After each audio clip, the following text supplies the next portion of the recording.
കത്തോലിക്ക കോൺഗ്രസ് പാലക്കാട് ജില്ലാ ആസ്ഥാനത്ത് നടത്തുന്ന ഈ സമ്മേളനത്തെ ഉദ്ഘാടനം ചെയ്യുന്ന ഈ സമ്മേളനത്തിന്റെ ഉദ്ഘാടകനായ പാലക്കാട് രൂപതയുടെ അധ്യക്ഷൻ അഭിവന്ദ്യ പീറ്റർ കൊച്ചുപുരയ്ക്കൽ പിതാവേ, ഇന്ന് ഈ സംഗമത്തിന് സാന്നിധ്യം കൊണ്ടും വാക്കുകൊണ്ടും ജീവിതം കൊണ്ടും ഒക്കെ നേതൃത്വം കൊടുക്കുന്ന സമന്വിതമായ ഈ സംഘടനയുടെ ഗ്ലോബൽ സംസ്ഥാന ജില്ലാ നേതാക്കളെ, ഇന്ന് ഈ സമ്മേളനത്തിന്റെ ഭാഗമായി കണ്ണിച്ചേരാൻ ഇവിടെ എത്തിയിരിക്കുന്ന പാലക്കാട് രൂപതയുടെ വിവിധ ഇടവകകളിൽ എത്തിയിരിക്കുന്ന സംഘടനയുടെ ഭാരവാഹികളെ, ഈ ദിവസം വളരെ അടിയന്തരമായി ഇങ്ങനെയൊരു സംഗമം എന്തിനു വേണ്ടി ചേരുന്നു എന്ന് എല്ലാവരും ചോദിച്ചു. പ്രത്യേകിച്ച് മാധ്യമ സുഹൃത്തുക്കൾ ചോദിക്കുകയുണ്ടായി.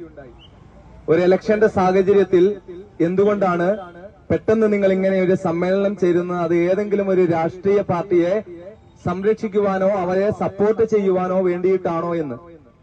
ഈ കഴിഞ്ഞ ദിവസങ്ങളിലൊക്കെ പാലക്കാട് രൂപത ഏത് രാഷ്ട്രീയ പാർട്ടിയാണ് സപ്പോർട്ട് ചെയ്യുന്നത്, ഇല്ലെങ്കിൽ ആരെയാണ് സംരക്ഷിക്കുന്നത് എന്നൊക്കെ വിവിധ മാധ്യമങ്ങൾ ഒളിഞ്ഞും തെളിഞ്ഞും ഒക്കെ സംസാരിച്ചപ്പോ, അങ്ങനെ സംസാരിച്ച കാര്യങ്ങൾക്കൊന്നും പാലക്കാട് രൂപതയുടെ ആധികാരികതയോ കയ്യൊപ്പോ ഇല്ല എന്ന് ഇന്ന് ഈ സമ്മേളനം ഇവിടെ പ്രഖ്യാപിക്കുമെന്നാണ് ഞാൻ കരുതുന്നത്, അതിന്റെ ഉത്തരവാദിത്തപ്പെട്ട ആളുകള്.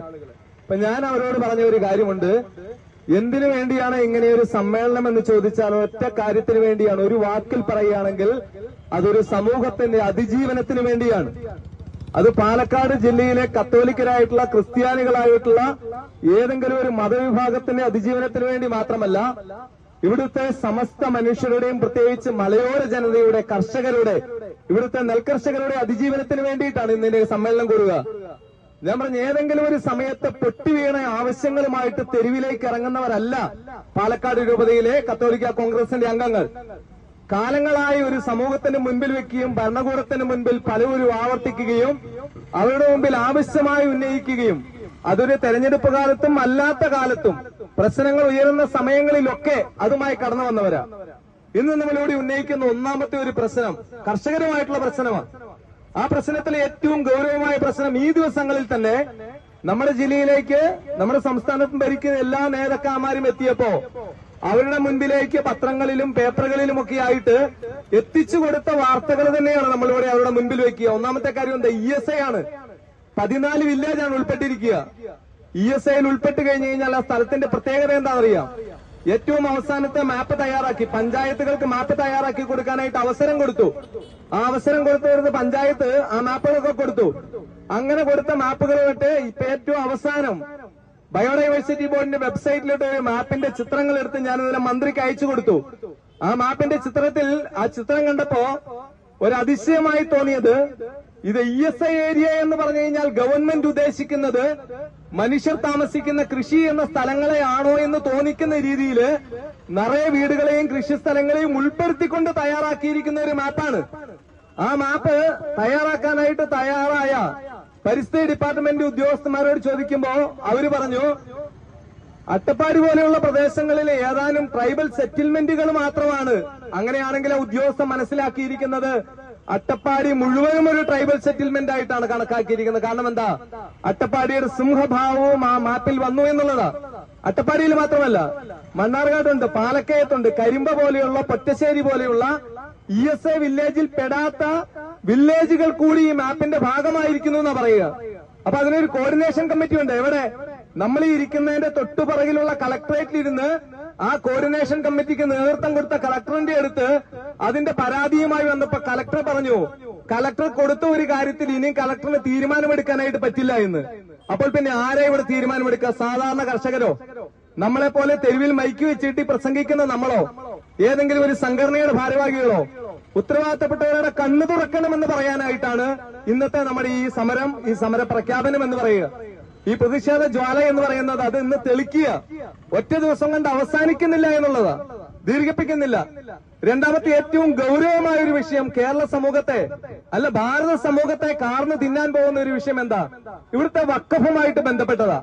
ആ വഖഫ് എന്ന് പറയുന്നത് ഇപ്പോൾ മീഡിയ ഹൈലൈറ്റ് ചെയ്യുന്ന പോലെ ഏതെങ്കിലും ഒരു മതവിഭാഗത്തെ പ്രതിക്കൂട്ടിൽ നിർത്താനോ അവർക്കെതിരെ കുറ്റാരോപണം നടത്താനോ അല്ല.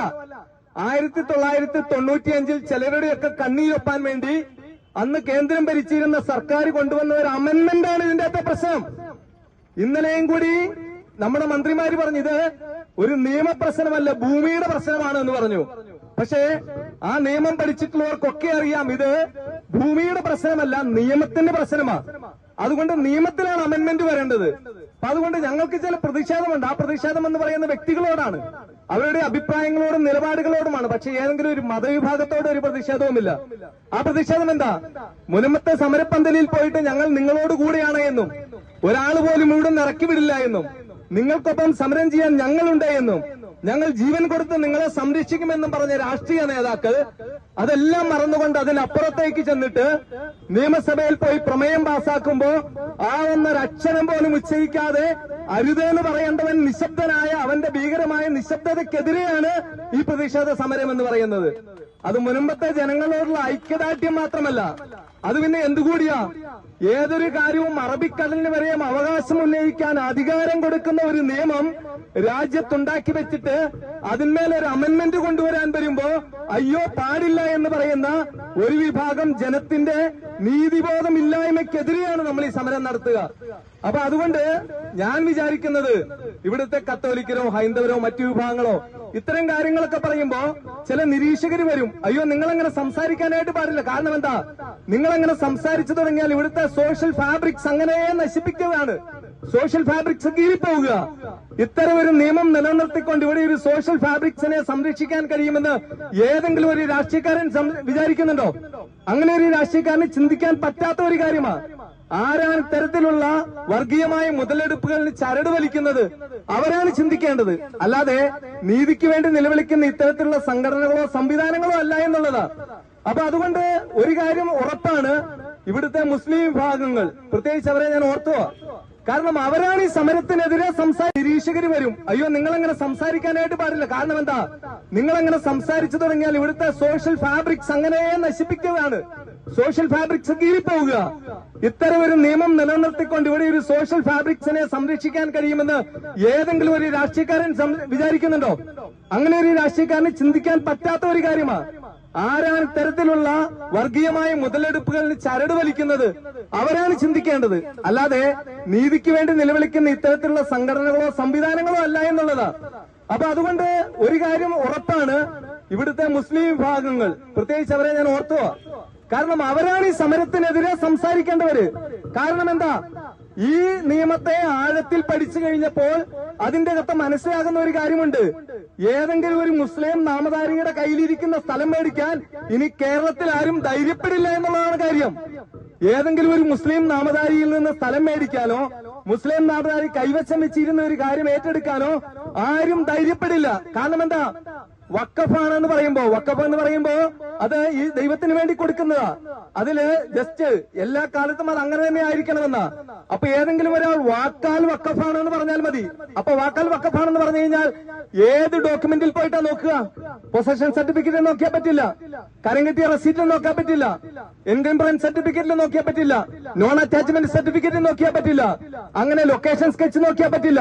അങ്ങനെ ഏതെങ്കിലും ഒരു റവന്യൂ രേഖയിൽ നോക്കിയിട്ട് ഇത് വഖഫാണ് എന്ന് മനസ്സിലാക്കാൻ പറ്റാത്ത ഒരു സ്ഥിതി നിലനിന്നു കഴിഞ്ഞാൽ ഒരു മുസ്ലിം സഹോദരനോ സഹോദരിയോ വിചാരിക്കുമെന്ന് കരുതുന്നില്ല അവരുടെ സ്ഥലം മേടിക്കാൻ ആരെങ്കിലും വരുന്നു. അപ്പോ ഭീകരമായ ഒരു അന്തരീക്ഷം ഈ തേങ്ങാപ്പൂള് പോലെ ഇരിക്കുന്ന ശരാശരി മലയാളിയുടെ പേരിൽ വെറും 8 സെന്റ് മാത്രമുള്ള ഈ സംസ്ഥാനത്ത് നടപ്പാക്കാൻ വേണ്ടി വഴിതെളിക്കുകയാണ്. വഖഫ് നിയമത്തെ സംരക്ഷിക്കുമ്പോഴൊക്കെ മുസ്ലിം മതവിഭാഗത്തിന് വേണ്ടി കൊടുത്ത സ്ഥലമൊക്കെ ആരെങ്കിലും എടുത്തുകൊണ്ട് പോകണമെന്നോ അവർ കൊണ്ടുപോകണമെന്നോ ഇവിടെ ആർക്കും യാതൊരു അഭിപ്രായവുമില്ല. അങ്ങനെ ആർക്കെങ്കിലും അഭിപ്രായം ഉണ്ടെന്ന് തോന്നുന്നില്ല.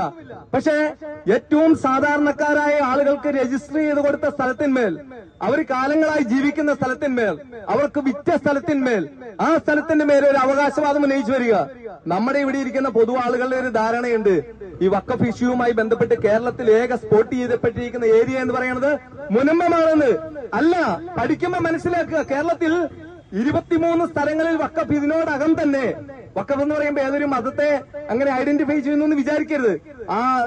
ആ പ്രസ്ഥാനത്തിന്റെ പേര് പറയുമ്പോൾ വഖഫ് എന്ന് പറയേണ്ടത് കൊണ്ട് മാത്രം പറയുകയാണ്. ആ ബോർഡ് പറയുകയാണ് 23 സ്ഥലത്ത് ഞങ്ങൾക്ക് ക്ലെയിം ഉണ്ട്. ആ ക്ലെയിം ലിസ്റ്റ് അനുസരിച്ച് 15ാമത്തെ സ്ഥലത്തുണ്ടായിരുന്ന സ്ഥലമാണ് മുനമ്പം. പക്ഷെ ഇപ്പൊ വഖഫിന്റെ ലിസ്റ്റില് മുനമ്പം എങ്ങനെ 1ാമത്തെ സ്ഥലത്തായി എന്ന് പരിശോധിക്കേണ്ടതുണ്ട്. ഈ മുനമ്പം വഖഫിന്റെ ആണെന്ന് പറഞ്ഞതാരാണെന്ന് നോക്കേണ്ടതുണ്ട്. അപ്പൊ അതുകൊണ്ട് ഇത് ഒരു ഭൂമി പ്രശ്നമാണ് എന്ന് പറഞ്ഞ് അതിനെ വെള്ളപൂശാൻ ശ്രമിക്കുന്നവർ എന്താണ് ചില ജീർണതകളെ മറച്ചു വെക്കുക. നമ്മുടെയൊക്കെ കോൺക്രീറ്റ് കെട്ടിടങ്ങളിലെ കമ്പികൾ തുരുമ്പി പിടിച്ചു കഴിയുമ്പോ അത് ചെറിയ രീതിയിൽ പൊട്ടിത്തുടങ്ങുമ്പോ അവിടെ കൊണ്ട് സിമന്റ് തേച്ച് വെച്ച് ഒട്ടിച്ചു വെക്കും. എന്താ, അടുത്ത വർഷം അത് കൂടുതൽ ഗൗരവമായി പൊട്ടും, അടുത്ത വർഷം കൂടുതൽ ഗൗരവമായി പൊട്ടും. അങ്ങനെ ഓരോ വർഷവും പൊട്ടിക്കൊണ്ടിരിക്കുമ്പോ അതിനെ പരിഹരിക്കണം. ഒന്നെങ്കിൽ കെട്ടിടത്തെ പൊളിച്ചു കളയണം, ഇല്ലെങ്കിൽ മാറ്റണം. അവിടുത്തെ കമ്പികൾക്ക് ശോഷണം സംഭവിച്ചിട്ടുണ്ടെങ്കിൽ അതിനെ സ്ട്രെങ്തൻ ചെയ്യണം. അപ്പൊ കേരളത്തിന്റെ സോഷ്യൽ ഫാബ്രിക് സംരക്ഷിക്കണമെന്നെങ്കിൽ ഇവിടുത്തെ രാഷ്ട്രീയ പാർട്ടികൾ ഒരു വീണ്ടും വിചാരത്തിന് തയ്യാറാകണം. അത് കേരളത്തിൽ മാത്രം പോരെ, കേന്ദ്രത്തിലും വേണം.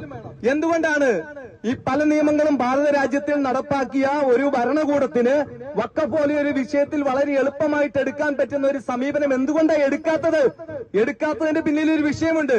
ആ വിഷയം ഇതാണ്: ഓരോ തെരഞ്ഞെടുപ്പിനും ഏതെങ്കിലും ഒക്കെ വിഷയങ്ങൾ വേണം. ആ വിഷയങ്ങൾ കൊണ്ടുവന്നാൽ മാത്രമേ ഇവിടുത്തെ ജനങ്ങൾ തമ്മിൽ തള്ളുകയും തെരുവിലിറങ്ങുകയും ചെയ്യുള്ളൂ. അപ്പൊ അതുകൊണ്ട് വളരെ ഈസി ആയിട്ട് സർക്കാരുകൾക്ക് ഇല്ലെങ്കിൽ ഉത്തരവാദിത്തപ്പെട്ടവർക്ക് ഭരണകൂടങ്ങൾക്ക് ചെയ്യാവുന്ന ഒരു കാര്യത്തിൽ അവരുടെ ഒരു തീരുമാനം വേണമെന്ന് പറയാൻ വേണ്ടിയിട്ടാണ് ഇന്നിവിടെ കൂടിയിരിക്കുക. ഏറ്റവും അവസാനമായിട്ട് എനിക്ക് മുമ്പ് സംസാരിച്ച ജിജോ പല വിഷയങ്ങളെ സൂചിപ്പിക്കുകയുണ്ടായി. ഈ റീസെന്റ് ഒരു വിഷയം വന്നിരിക്കുക. ആ വിഷയം എന്താ?